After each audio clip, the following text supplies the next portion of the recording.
صحابہ سب سے زیادہ منافقت سے ڈرتے تھے. منافق اور ایک یہودی دروازے پہ کھڑے. کیا بات ہے بھائی؟ یہودی کہنے لگا ہمارے درمیان اختلاف تھا ایک چیز کا، تو ہم حضور کے پاس گئے. حضور علیہ الصلاۃ والسلام نے شہادت گواہی کی بنیاد پر فیصلہ میرے حق میں کر دیا. یہ آپ کا کلمہ پڑھنے والا بھائی مسلمان ہے اور یہ حضور کے فیصلے پہ مطمئن نہیں ہے، اور یہ کہتا ہے کہ فیصلہ حضور نے ٹھیک نہیں کیا، عمر کے پاس چلتے ہیں، عمر فیصلہ ٹھیک کرے گا، کیونکہ وہ اشداء علی الکفار ہے، وہ تو کافروں پہ بڑا سخت ہے اور مسلمانوں پہ بڑا نرم ہے. تو میں کلمہ گو ہوں تو اس لیے عمر کا فیصلہ میرے حق میں ہوگا. لیکن اس کو کیا پتا کہ عمر ڈنڈی مار مسلمان نہیں، کھرا مسلمان ہے. ہم تو طرفدار ہیں نا جی، جی ہمارا رشتہ دار ہے، ہم نے سپورٹ نہیں کرنی تو کس نے کرنی ہے؟ میری تو برادری کا ہے جی، میری تو پارٹی کا ہے جی، میرا تو پیر بھائی ہے جی، ہماری تو سیاسی تعلقات ہیں، سیاسی مجبوریاں ہیں، ہمارے تو جناب یہ فلاں ہے. ہم نہیں دیکھیں گے وہ سچا ہے یا جھوٹا ہے، ہم اپنا تعلق دیکھیں گے. یہی تو اسلام نے ہمیں سبق دکھایا ہے، سبق سکھایا ہے. اپنا تعلق نہ دیکھو، حق اور سچ دیکھو. دیکھو سچا کون ہے، جھوٹا کون ہے. سچے کے ساتھ کھڑے ہو جاؤ اور جھوٹے سے دور ہو جاؤ. سیدنا فاروق اعظم نے بات سنی، فرمایا ٹھہرو ٹھہرو، اچھا میں ابھی تمہارا فیصلہ کرتا ہوں. اندر تشریف لے گئے اور تلوار لے کر آئے اور آ کر اس منافق کی، اس بظاہر کلمہ گو کی گردن اڑا دی اور یہ اعلان کر دیا جو حضور کے فیصلے کے بعد عمر کے پاس آئے گا فیصلہ کروانے کے لیے، اس کا فیصلہ عمر کی زبان نہیں، عمر کی تلوار کرے گی، آج بھی اور آئندہ بھی. شور برپا ہو گیا مدینے میں. او ہو کلمہ گو کی گردن اڑا دی جی. او ہو ایک یہودی کے مقابلے میں کلمہ پڑھنے والے کی گردن اڑا دی. طلبی ہو گئی بارگاہ رسالت میں. سیدنا فاروق اعظم کو بلایا گا، عمر یہ کیا کیا تم نے؟ ایک کلمہ پڑھنے والے کی گردن اڑا دی. عرض کیا اللہ کے محبوب یہ لوگ آپ کے پاس آئے تھے فیصلہ کروانے کے لیے، اور آپ نے شہادت گواہی کی بنیاد پر فیصلہ یہودی کے حق میں کر دیا، اور یہ جو بظاہر کلمہ پڑھنے والا ہے یہ آپ کے فیصلے پہ مطمئن نہیں تھا. اس نے کہا حضور نے فیصلہ صحیح نہیں کیا، ہم عمر سے فیصلہ کرواتے ہیں. یا رسول اللہ آج بھی اور آئندہ بھی جو آپ کے فیصلے کو نہ مانے عمر کے نزدیک وہ مسلمان ہی نہیں ہے، اور ایسے آدمی کی گردن اڑانا آج بھی اور آئندہ بھی میں تو یہی کروں گا. باقی آپ جو فیصلہ فرمائے میں حاضر ہوں. قصاص کی آوازیں بلند ہو رہی، دیت کی آوازیں بلند ہو رہی. جبریل قرآن لے کر آ گئے. کہہ دو سبحان اللہ. فرمایا فلا وربک لا یؤمنون حتی یحکموک فیما شجر بینہم ثم لا یجدوا فی انفسہم حرجا مما قضیت ویسلموا تسلیما.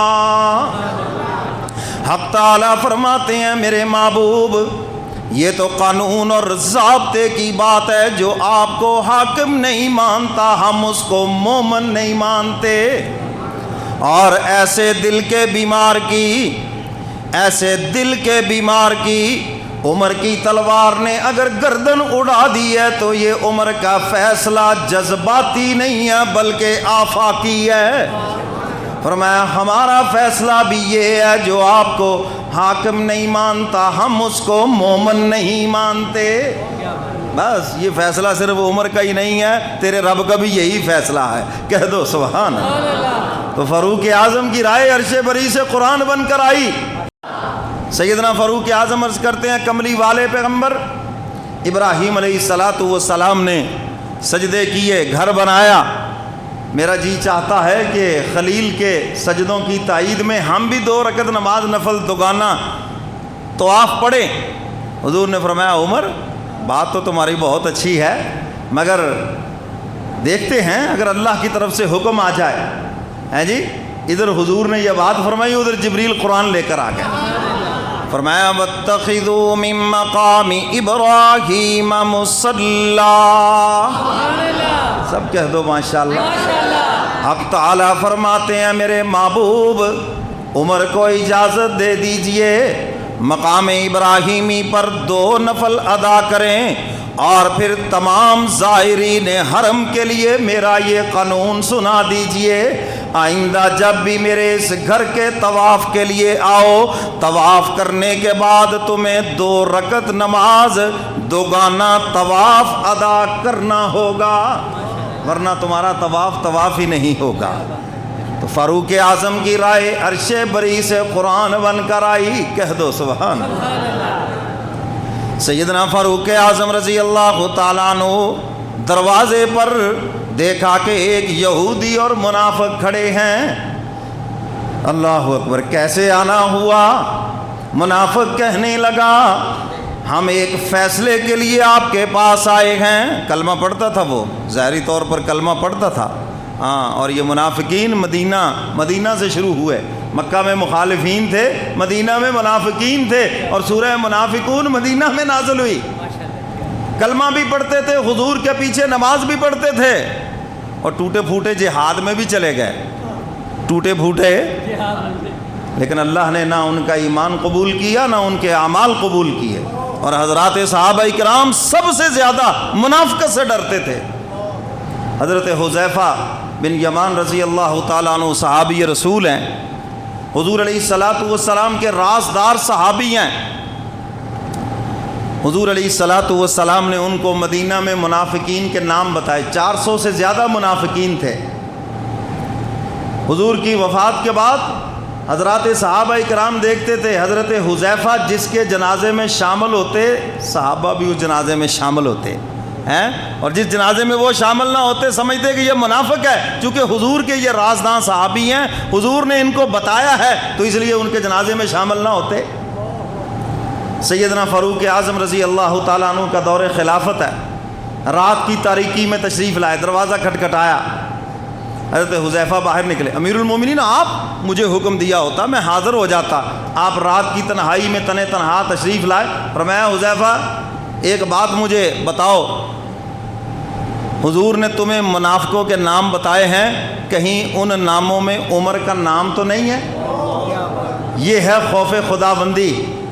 حالانکہ حضور کی زبان مبارک سے کئی مرتبہ جنت کی بشارت سنی، عشرہ مبشرہ میں سے ہیں، جنت کی بشارت سنی، مگر اس کے باوجود اللہ کا خوف اتنا، اور میں اور آپ ہے بھی کچھ نہیں، کوئی 2 رکعت نماز نفل پڑھ لیے کہیں تو بس جناب خود کو جنتی اور ساری دنیا جہنمی، ہمارا یہ حال ہے۔